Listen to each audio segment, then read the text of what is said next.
Olá, estudantes do sétimo ano. Sejam todos muito bem-vindos à nossa aula de número 59 da matéria de Ciências.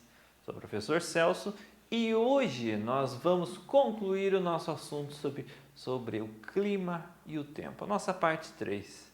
Na aula de hoje falaremos sobre os fatores climáticos responsáveis por determinar o clima e o tempo em uma determinada região.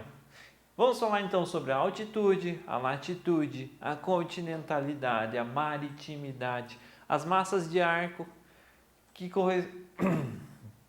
as massas de ar, as correntes marítimas, o relevo, a vegetação e a urbanização como principais fatores climáticos. Existem outros fatores climáticos? Existem alguns outros fatores climáticos, mas esses são os principais e são aqueles que a gente vai trabalhar, aqueles que a gente vai definir. Nós vamos tentar entender como a altitude é capaz de influenciar no clima e no tempo de uma determinada região. Como a continentalidade é capaz de influenciar no clima e no tempo de uma determinada região. Nós vamos tentar entender por que esses fatores climáticos são chamados de fatores climáticos, são capazes de influenciar no clima e no tempo, certo? Então, os objetivos específicos são identificar os principais fatores climáticos associados ao clima e ao tempo e conhecer como os fatores climáticos influenciam na variação do clima e do tempo. Então, conhecer como que eles vão influenciar, por que eles vão influenciar, quais são o que eles vão agregar de positivo para o clima ou de negativo para o clima. Variar a temperatura, vai fazer chover ou não vai fazer chover? Variar a altitude, enfim, nós vamos tentar entender qual a formação dos climas a partir desses fatores climáticos. Qual a formação não, qual a condição de cada clima a partir desses fatores climáticos. Legal? Antes de começarmos, eu preciso que vocês tenham em mãos o caderno e o penal de vocês. Façam anotações sobre curiosidades, sobre conceitos, sobre as definições que nós veremos na nossa aula. Essas anotações são muito importantes porque vocês vão utilizar elas para fazer um exercício, uma avaliação, simplesmente para relembrarem o que nós trabalhamos na nossa aula de hoje. Vamos começar? Então, os fatores que influenciam no clima, os fatores climáticos, são fatores geográficos. Então, estão relacionados com a geografia de um lugar. Capazes de modificar o clima, pois influenciam nos elementos climáticos, ou seja, os fatores geográficos ou fatores climáticos, eles vão influenciar nos elementos climáticos, aqueles elementos que nós vimos na nossa aula passada, temperatura, umidade do ar, enfim. São esses fatores climáticos que vão influenciar neles, que consequentemente vão causar a formação de uma chuva em uma determinada região, por exemplo, resultar na formação de uma chuva. Os principais fatores climáticos são altitude, latitude, continentalidade, maritimidade, massas de ar, correntes marítimas, relevo, vegetação e a urbanização. São os fatores climáticos que vão influenciar nos elementos climáticos que, por sua vez, vão determinar o clima e o tempo de uma determinada região. A altitude, esse fator determinante está relacionado com a verticalização de diversos pontos em relação ao nível do mar e, portanto, a altura que apresenta. Para tanto, basta pensarmos nas montanhas ou cordilheiras e na diminuição da temperatura que vai aumentando conforme a altitude aumenta. Ficou um pouco confuso, certo? A diminuição da temperatura que vai aumentando conforme a altitude aumenta. Mas é isso mesmo. Quanto mais eu elevo a altitude, quanto mais para a ponta de uma montanha eu vou, menor vai ser a temperatura conforme eu vou subindo. Tanto que a gente pode observar que as montanhas muito altas, o cume delas, a ponta delas, vai ser envolta de neve, temperaturas extremamente baixas. Lá na base da montanha pode ser que não tenha neve alguma, mas lá na ponta, se ela for muito alta, ela vai ter a formação da neve, justamente porque a temperatura foi baixando conforme a altitude aumentou. Vale lembrar que a pressão atmosférica nesses locais é menor do que naqueles que estão próximos ao nível do mar. Então, lá em cima da montanha, apesar da temperatura estar baixa, a pressão atmosférica vai ser menor devido à sua altitude. Em resumo, quanto maior a altitude, menor será a pressão e menor serão as temperaturas. Latitude representa a distância da linha do Equador, uma linha imaginária que passa pelo meio do globo no sentido horizontal. Sendo assim, quanto maior a distância desse ponto, maior será a latitude e, portanto, menor será a temperatura. Está um pouquinho trocado. Quanto maior a distância da linha do Equador, maior será a latitude. Ali está errado, não é menor. Maior será a latitude e menor será a temperatura. Certo? Estou me afastando da linha do Equador. A linha do Equador vai estar com 0. Eu vou me afastando dela, seja para o norte, seja para o sul. Eu vou aumentando a quantidade de graus, latitude. Quanto maior for a latitude, menor será a temperatura. Quanto menor a latitude, maior a temperatura. Como exemplo, podemos citar os locais que estão próximos da linha do Equador e que recebem maior incidência da luz solar e, portanto, apresentam maiores temperaturas. Próximo da linha do Equador, menor a latitude, maior a incidência de luz solar, consequentemente, maior a temperatura. O nome já indica continentalidade, que esse conceito está associado aos locais da porção continental. Ela é influenciada pelas massas de água que estão localizadas dentro dos continentes. As massas de água dentro dos continentes. No caso, os rios, os lagos, enfim, que passam por dentro de um continente vão influenciar nos elementos climáticos que, por sua vez, vão influenciar no clima e no tempo de uma determinada região. As regiões influenciadas pela continentalidade apresentam menores índices pluviométricos e maiores amplitudes térmicas, isso é, variação de temperatura, seja entre as estações do ano ou ainda entre os dias e as noites. Então, as regiões que são influenciadas pela continentalidade, pelos rios e pelos lagos, próximas dos rios e dos lagos, elas vão ter uma maior amplitude térmica. A temperatura dentro de um mesmo dia, ela vai variar muito. Vai estar muito frio de manhã, extremamente quente ao meio-dia e muito frio à tarde, por exemplo.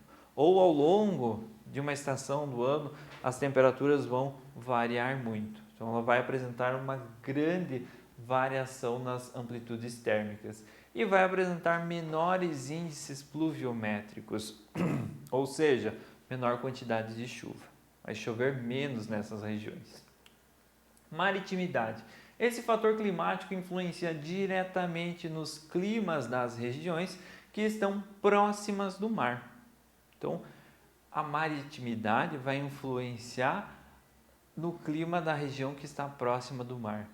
Influenciadas pelas massas de água dos mares e dos oceanos, os locais que estão mais próximos das regiões litorâneas são mais úmidos e apresentam maior índice pluviométrico, maior quantidade de chuva.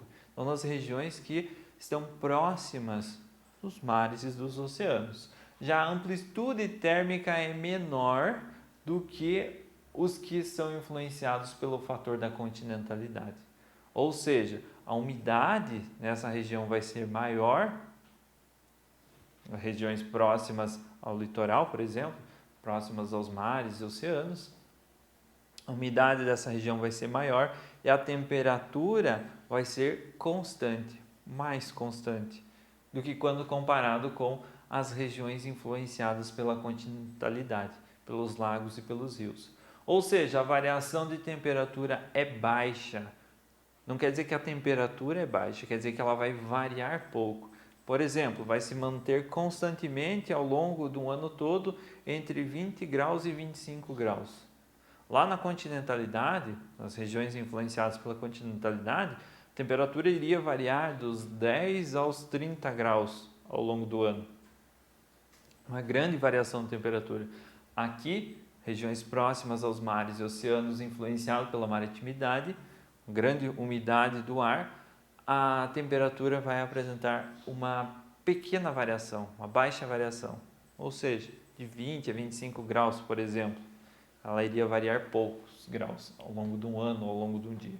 As massas de ar designam as porções de ar que se deslocam do planeta, no planeta, influenciando diretamente no clima da região. Então, as massas de ar são porções de ar que vão se deslocar na superfície do planeta, na camada da atmosfera, enfim, influenciando diretamente no clima de uma região. Uma massa de ar fria encontra uma massa de ar quente, chuva. São massas de ar que estão se deslocando sobre o planeta, sobre a litosfera e a hidrosfera, por exemplo, e influenciam no clima dessas regiões, por onde elas passam. Elas podem ser continentais, marítimas, quentes e frias, dependendo do seu local de atuação e das temperaturas que elas apresentam. Assim, as massas de ar quente se formam em regiões tropicais e equatoriais, enquanto as massas frias se formam nas regiões polares. Então, as massas de ar quente se formam mais próximas da linha do Equador, as massas de ar mais frias se formam próximas às regiões polares. Correntes marítimas representam os fluxos de água que ocorrem no mar, sendo um dos importantes fatores de influência climática. Elas podem ser frias e mais profundas ou quentes e mais superficiais e determinam a formação das categorias climáticas, uma vez que transportam umidade e calor. Uma grande quantidade de água é transportada numa corrente marítima. E essa grande quantidade de água pode ser uma grande quantidade de água quente, por exemplo. Uma corrente marítima quente. E ela vai influenciar nas regiões por onde ela passar, porque ela vai estar transportando uma grande quantidade de calor. Consequentemente, mais calor, uma umidade do ar próxima maior também, próxima da superfície da água. Se ela for uma corrente marítima fria, ela vai transportar, mas agora uma pequena quantidade de calor. Ela vai absorver o calor das águas próximas, enfim, das regiões próximas por onde ela passar. E a umidade também tende a ser menor. São influenciadas pelas massas de ar, pelos ventos, sendo que as massas de água quente ocorrem a partir do Equador, em direção aos polos, e as massas de água fria ocorrem dos polos em direção ao Equador. Depois a gente vai falar um pouquinho mais sobre a previsão do tempo, e essa parte vai ser muito importante. Nós entendermos que as massas de água quente, elas vão surgir, se formar na linha do Equador, próximas do Equador, onde a temperatura é maior, consequentemente a quantidade de raios solares que vai receber é maior também. Isso faz com que as águas fiquem mais aquecidas e elas vão migrar para a região polar, para as regiões mais frias. Lembra que a gente já comentou que o calor tende a sair das regiões dos corpos com temperatura maior para os corpos com temperatura menor. Aqui vai acontecer a mesma coisa. As massas de água vão sair da temperatura maior da linha do Equador para as temperaturas menores lá para as regiões polares, enquanto as massas de água fria vão sair das regiões polares e ir em direção à região equatorial do Equador. O relevo também é um fator climático. Os principais tipos de relevos são as planícies, os planaltos, as montanhas e as depressões. Sabemos que em locais que apresentam maiores altitudes, por exemplo, as montanhas, o clima é sempre mais frio. Outro exemplo são as serras que bloqueiam a umidade dos locais, alterando significativamente o clima e a umidade da região. Ou seja, o relevo vai ser importante na definição do clima de uma determinada região. As serras vão bloquear a umidade de alguns locais, alterando o clima e a umidade da região que está atrás da serra, por exemplo. Enfim, quanto mais alto uma montanha, um planalto, por exemplo, menor vai ser a temperatura lá, justamente porque maiores altitudes têm uma temperatura menor, como a gente já falou no início da aula. A vegetação, a cobertura vegetal do planeta, tanto quanto o relevo, influenciam diretamente no clima que se desenvolve no local. Por exemplo, as florestas locais que retêm grande umidade, como a floresta amazônica, propiciam um maior índice pluviométrico na região e temperaturas mais amenas. Maior índice pluviométrico na região, ou seja, maior quantidade de chuva em cima da floresta amazônica. Por quê? Porque é uma região que retém uma grande quantidade de umidade. Maior umidade, veio uma frente fria ali e faz chover. Então é fácil de chover em regiões que têm uma umidade muito elevada. E a urbanização? Das ações humanas, a expansão da urbanização tem sido um dos maiores problemas das mudanças climáticas, uma vez que influenciam diretamente no clima local. Ela resulta no aumento da temperatura dos maiores centros. Os exemplos mais significativos e correntes da alta poluição das grandes cidades são as ilhas de calor. As ilhas de calor são regiões onde, devido à falta de vegetação, por exemplo, falta de rios expostos, o calor não tem para onde se dissipar. Ele fica preso dentro dos centros urbanos. Ele não consegue dissipar o calor. Ele vai sendo refletido num prédio para o outro e fica armazenado ali, formando o que a gente chama de ilha de calor. Isso ocorre em grandes cidades, regiões onde a poluição é muito elevada, que forma uma barreira que impede que os raios solares sejam refletidos para fora da atmosfera, enfim. A expansão da urbanização está alterando, está causando mudanças climáticas, então está alterando o clima e o tempo de determinadas regiões. Está independente, ele vai atuar de forma independente dos outros fatores que nós trabalhamos até agora, da maritimidade, da altitude, enfim. Isso são fatores geográficos. Aqui é uma ação humana que está alterando o clima. Por exemplo, nessa cidade aqui, o centro e a zona urbana era para ter uma temperatura menor, era para estar próximo dos 30 graus, porque é do relevo, da altitude, enfim, da umidade do ar dessa região. Mas o aumento da poluição, a redução da vegetação, enfim, de outros fatores, o aumento principalmente das casas, dos asfaltos, dos prédios, fez com que essa região em específico a temperatura fosse mais elevada e isso modificou o clima dessa região específica, certo? Então é uma mudança climática que está ocorrendo devido à urbanização. As mudanças climáticas correspondem às alterações do clima em determinadas regiões do globo, do mundo todo.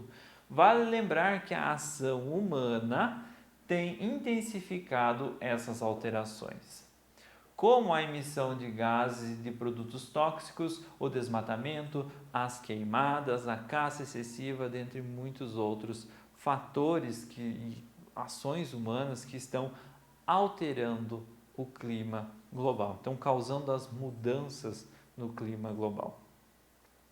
Essas mudanças nem de longe são benéficas para o mundo, nem para os seres humanos.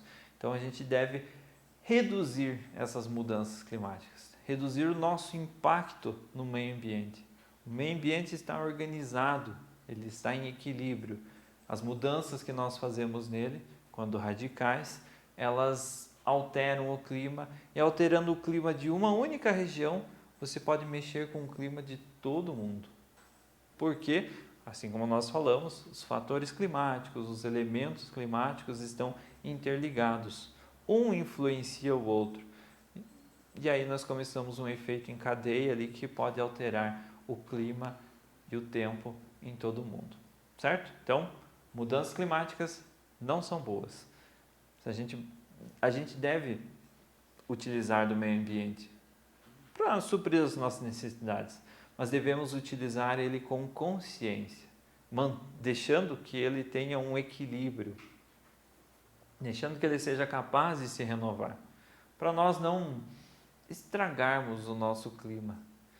Regiões onde nunca nevou começaram a nevar e a temperatura ficou muito baixa, as plantas não vão conseguir mais sobreviver, os animais também não, porque não estão adaptados a esse clima.